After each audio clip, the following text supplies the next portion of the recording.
Welcome to the Victor Okoruwa Human Experience Podcast. Here, we share stories that touch our hearts, challenging our thinking, and open our eyes to see the world differently. From personal journeys to powerful conversations, this is a space for truth, empathy, and reflection. Because every story matters, and every human experience has the power to change us. Your host, Victor Okoruwa. Let's dive in. Should Nigeria end zoning, unity formula, or threat to democracy? If you have ever heard someone say it's the North turn or the South must finish 8 years and thought, wait, is that in our constitution? You are not alone. Welcome back to the Victor Okoruwa Human Experience Podcast. My name is Victor Okoruwa and I am your host. Today's conversation is political, but it's bigger than politics because it touches on identity, justice, power, and the future of Nigeria itself. We are asking, what exactly is zoning? Why does it exist? Is it helping Nigeria or holding it back? And the biggest question of all, is zoning constitutional or has it become a political tradition stronger than constitution itself? Let's talk. First, zoning is not in the 1999 constitution. It's a political agreement mostly inside big parties like PDP and APC. In simple terms, zoning is an informal arrangement where political offices are rotated between regions or zones, especially between North and South, and sometimes among 6 geopolitical zones. The idea is simple. Power should not permanently remain in one part of the country. It should move around so that every region feels included and nobody feels politically excluded from the Nigerian project. Think of it like a family meeting where everyone agrees this year Uncle North cooks the Christmas rice. Next time Auntie Sal does it. It's not a law, it's a powerful handshake. Let me explain what I mean by handshake. A handshake is not a signed contract. You cannot go to court to force someone to honor it. But in Nigerian culture, a handshake represents your word and your honor. Breaking an handshake is not illegal, but it damages trust, and broken trust can cause serious conflict. A party that breaks zoning, but if a party breaks the zoning agreement, people will feel betrayed, and that anger can shake the country. So zoning is enforced by trust and the fear of instability, not by law. Where did it come from? So why did this agreement become so important? To understand zoning, we have to understand Nigeria. Nigeria is a big country with many different ethnic groups, religion, and culture. If one group holds power forever, other groups may feel left out. That can cause anger, tension, or even fight.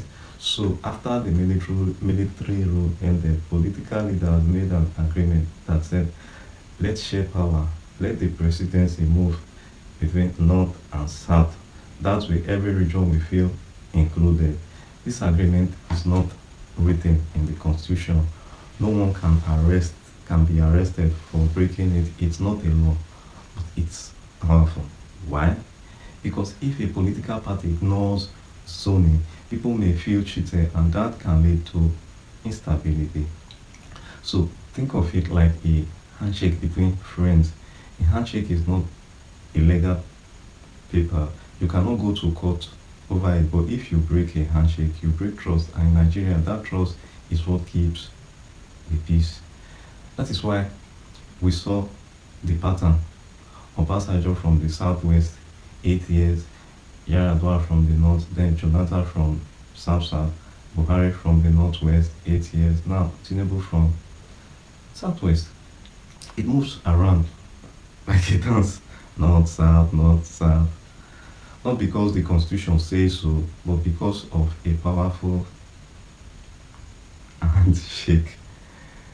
The argument for zoning. Now, let me give you the reason why some people support zoning. Reason 1, zoning reduces tension. What does that mean? It means zoning helps keep Nigeria peaceful. Think about it. Nigeria has many different ethnic groups. If one group holds power forever, other groups will feel left out. They may become angry. They may feel that Nigeria does not belong to them. But with zoning, every region knows our turn will come. That hope reduces anger, it reduces jealousy, it reduces the feeling of a second-class citizen. When people feel included, they are less likely to fight, cause trouble. That is what we mean by reduces tension. Zoning is like a pressure valve. It reduces the steam before the pot explodes. So that is the first argument for zoning. It keeps the country calm. The argument against zoning,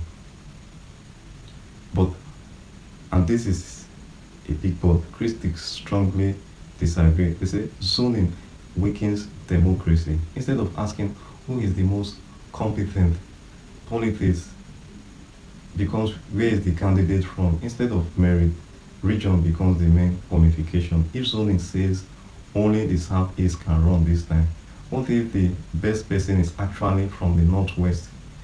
You never get to vote for them. It's like your school saying this year only left-handed person can be head boy. Fair to leftists, but maybe a right-handed person has the best idea.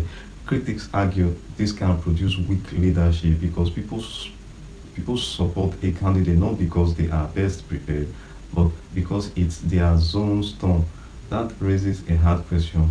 Should national leadership be inherited by rotation or earned by competence? Is zoning constitutional? Now let's go deeper. This is where legal scholars clash.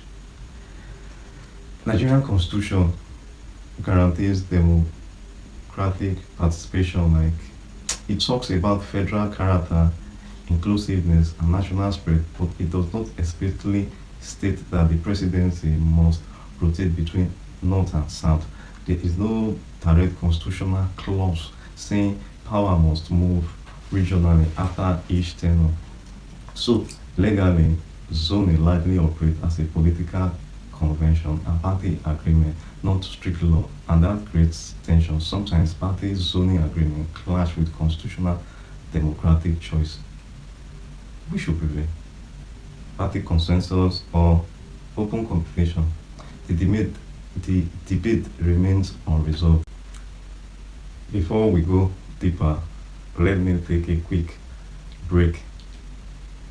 My company, Okoruwa IT Company Limited, can help you with your technology needs.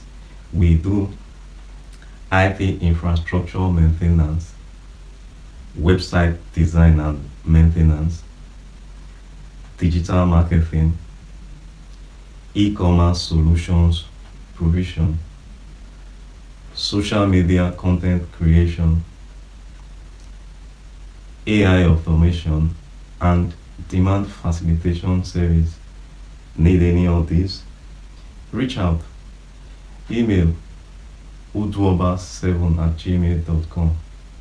Let me spell that for you. uduoba7@gmail.com.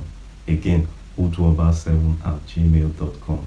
You can also WhatsApp us at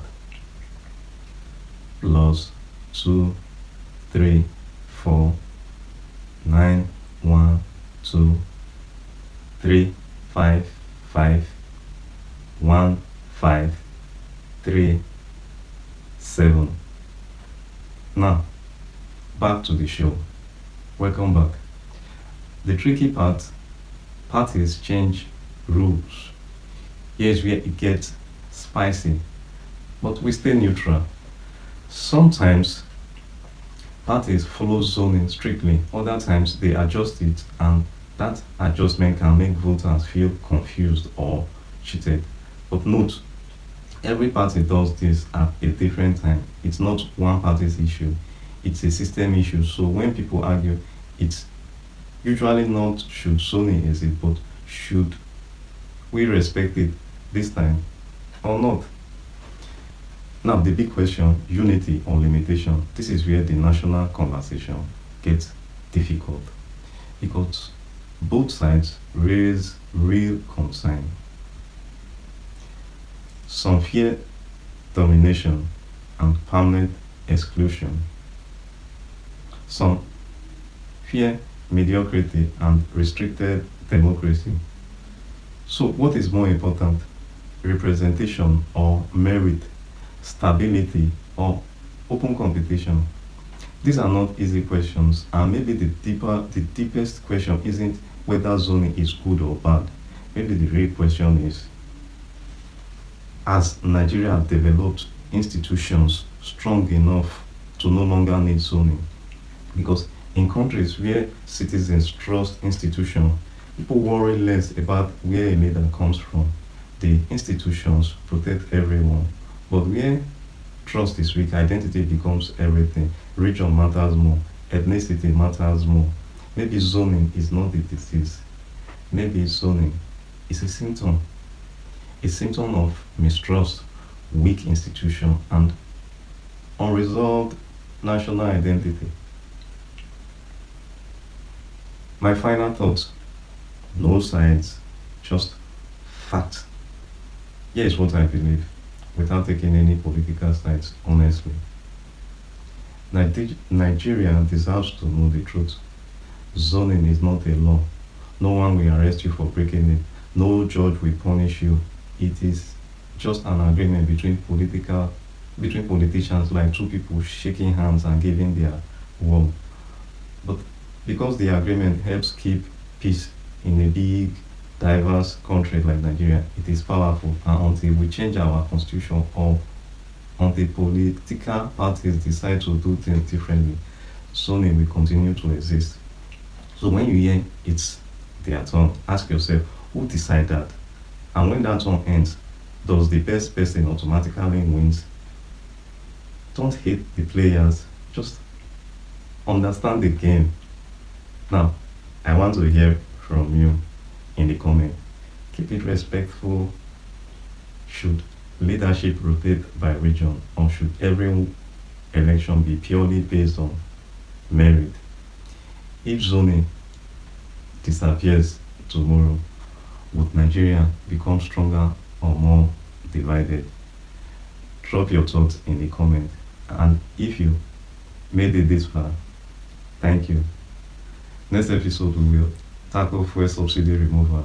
You don't want to miss it. If you enjoyed this conversation, please like this video, share it with someone who loves Nigerian politics but hates the noise. Subscribe to the Victor Okoruwa Human Experience podcast. Once again, my name is Victor Okoruwa. I will see you in the next episode. Sponsor or advertise on the Victor Okoruwa Human Experience podcast. If you own a business brand or service and want to reach our audience here on the Victor Okoruwa Human Experience podcast, we did love to work with you. Whether you want to sponsor an episode or run a direct ad, we have options to fit your goals. To sponsor or advertise on this podcast, please contact us using the following details. Email utoba7@gmail.com, udoba7@gmail.com. WhatsApp us at +2349123551537. Thank you for supporting the show. Thank you for joining the Victor Okoruwa Human Experience podcast. I hope today's story touched your heart, challenged your perspective, or reminded you of the power of our shared human journey. If this episode spoke to you, please subscribe, share it with someone who needs to hear it, and join in again next